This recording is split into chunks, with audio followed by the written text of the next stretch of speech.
নমস্কার বন্ধুরা, অনুপ্রিয়া কিচেনে আপনাদের স্বাগতম জানাই। আজকে আবার একটা নতুন ভিডিও নিয়ে চলে এসেছি। আজকের ভিডিওটা কিন্তু সত্যি বলছি খুবই ভালো হতে চলেছে, কারণ দারুণ একটা রেসিপি হবে। আপনাদের দাদা বাজার থেকে এনেছে সিলভার কাপ মাছ দিয়ে দারুণ একটা রেসিপি করব। আজকে এই মাছটা একদম ছোট ছোট টুকরো করে একদম খুব সুন্দরভাবে রান্নাটা হতে চলেছে। আজকের ভিডিওটা কিন্তু খুবই ভালো হবে, শেষ পর্যন্ত দেখবেন। তো মাছটা কিভাবে কাটতে হবে সেটাও কিন্তু আপনাদেরকে আজকে আমি ভিডিওতে দেখিয়ে দেব। তো তাই সেই জন্যই বলছি ভিডিওটা স্কিপ না করে শেষ পর্যন্ত দেখবেন। তো প্রথমে মাছটা কেটে ধুয়ে পরিষ্কার করে নিচ্ছি। তার আগে আপনারা মাছটা দেখে নিন কত সুন্দর, দেখুন কত বড় একটা সিলভার কাপ মাছ, দেখুন একদম টাটকা তাজা ফ্রেশ। দেখুন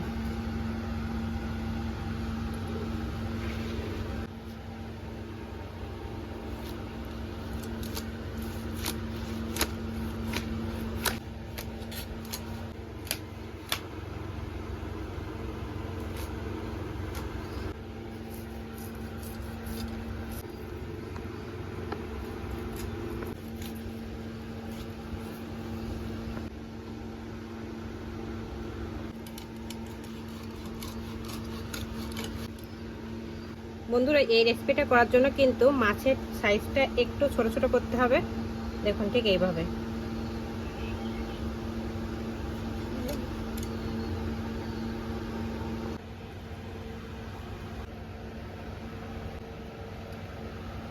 এই যে দেখুন বন্ধুরা, এখান থেকে আমি অনেকগুলো পিস করে নিয়েছি। এই পিসগুলো আমার যেটা লাগবে সেটাকে নিয়ে নিয়েছি, আর এটা ধুয়ে পরিষ্কার করে নিয়ে আসবো। বন্ধুরা, মাছের পিসটা আমি ধুয়ে পরিষ্কার করে নিয়ে এসেছি। এবার চুলোটা ধরিয়ে নেব, চুলোর ওপর কড়াইটা বসিয়ে দেব।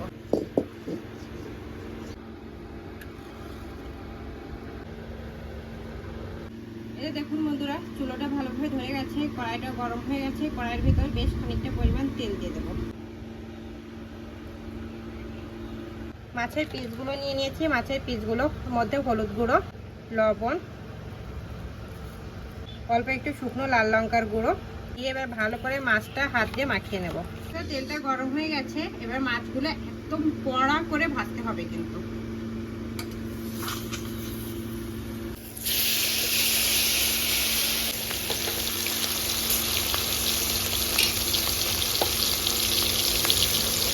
এক সাইড ভাজা হয়ে গেছে, উল্টে দিচ্ছি।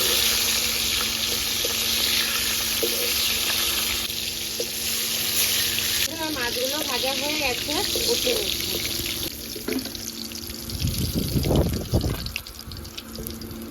বন্ধুরা, মাছ সবগুলো তো ভেজে নেওয়া হয়ে গেছে। এবার ওই বাদ বাকি তেলে কিছুটা পরিমাণ জিরে ফোড়নে দিয়ে দেবো, সঙ্গে কিছুটা পরিমাণ পেঁয়াজ কুচি। পেঁয়াজটা খুব ভালো করে লাল লাল করে ভাজতে হবে। এই যে দেখুন বন্ধুরা, পেঁয়াজটা খুব লাল লাল করে ভেজে নিয়েছি। এভাবে লাল লাল করে ভাজতে হবে। অল্প একটু আদা রসুন বাটা দিয়ে দিলাম। আদা রসুন বাটাটা কিন্তু এখানে একটু কমই লাগবে। ভাজা হয়ে গেলে অল্প একটু জল দিয়ে দেবো।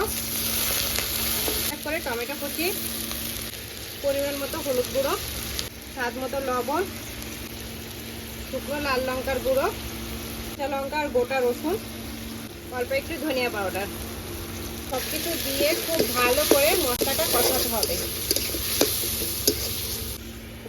ঢাকা দিয়ে মশলাটা কষাতে হবে। এই যে দেখুন বন্ধুরা, কত সুন্দর হয়েছে মশলাটা কষানো। দেখুন ঠিক এইভাবে কিন্তু মশলাটা কষাবেন। এখন মাছগুলো দিয়ে দেবো। এখন মাছের পিসগুলো দিয়ে দেবো। মাছের পিসটা দিয়ে মশলার সঙ্গে একটু ভালো করে কষিয়ে নেব। 2-3 মিনিটের মতন ঢাকা দিয়ে কষাবো।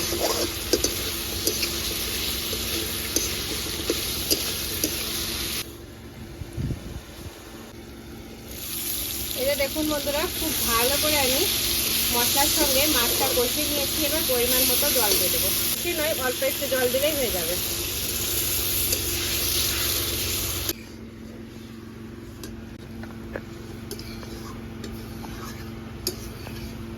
এভাবেই রান্না করে নেব 2 থেকে 3 মিনিটের মতো। এই যে দেখুন বন্ধুরা, রান্নাটা কিন্তু হয়ে গেছে। দেখুন কত সুন্দর হয়েছে। এরকম একটু শুকনো শুকনো কিন্তু এই রেসিপিটা কিন্তু খুবই ভালো লাগে। তো এখন নামিয়ে নেব। দেখুন এখানে আমি একটু গরম মশলা বাটা দিয়ে দিচ্ছি। এটা কিন্তু গোটা গরম মশলার সঙ্গে কিছুটা পরিমাণ জিরে রয়েছে। এই বাটাটা দিয়ে ভালো করে মিশিয়ে নামিয়ে নেব। অল্প একটু টুকরো করা টমেটোটা ছিল, সেটাও দিয়ে দিচ্ছি। একটু ভালো করে মিশিয়ে নামিয়ে নিলেই রেডি। দুর্দান্ত স্বাদের মাছের এই রেসিপিটা।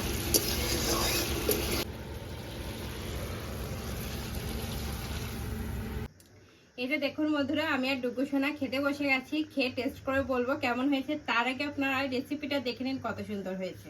দেখুন বন্ধুরা, এরকম ছোট ছোট পিস মাংসের পিসের মতন লাগছে না? এটা একদম মাংসের মতন লাগে খেতে। তো এখন খেয়ে টেস্ট করে বলি।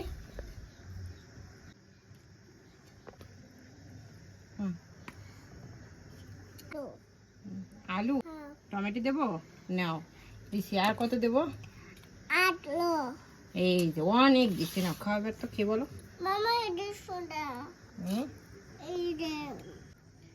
খেয়ে বলো তো কেমন হয়েছে। ভালো? হ্যাঁ, দেখুন একদম পুরো মাংসের মতো।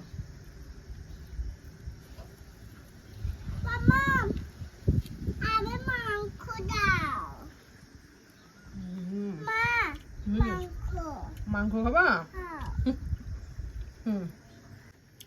তো আমি বলছি মাংসের মতন খেতে, ও কাছে আবার মাংস দাও।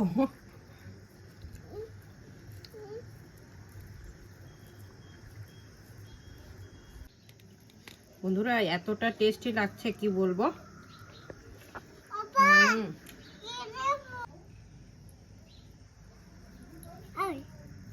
খাও, আমি বেশি দিচ্ছি। বন্ধুরা খুবই টেস্টি লাগছে। মাংসের মতন টেস্ট লাগছে। বন্ধুরা আজকে এই যে মাছের রেসিপিটা জাস্ট ফাটাফাটি হয়েছে। আপনারা কিন্তু বাড়িতে একবার হলো এইভাবে মাছের রেসিপিটা বানিয়ে খাবেন, দেখবেন খুবই টেস্টি লাগে। তাহলে আজকে এ পর্যন্তই। আমার এই রেসিপিটা যদি আপনাদের ভালো লাগে তাহলে অবশ্যই লাইক কমেন্ট শেয়ার করবেন। আমার চ্যানেলে যদি আপনারা নতুন হয়ে থাকেন তাহলে সাবস্ক্রাইবও করে দেবেন। আর হ্যাঁ, অবশ্যই পাশে থাকা বেল আইকনও প্রেস করবেন, তাহলে এরকম নিত্য নতুন ভিডিও সর্বপ্রথম আপনার কাছে যাবে। আর বাড়িতে একবার হলো এইভাবে এই মাছের মতন মানে মাংসের মতন মাছ রান্না করে খাবেন, আর আমাকে কমেন্ট করে জানাবেন কেমন হয়েছে। তাহলে আজকে এই পর্যন্তই, নমস্কার।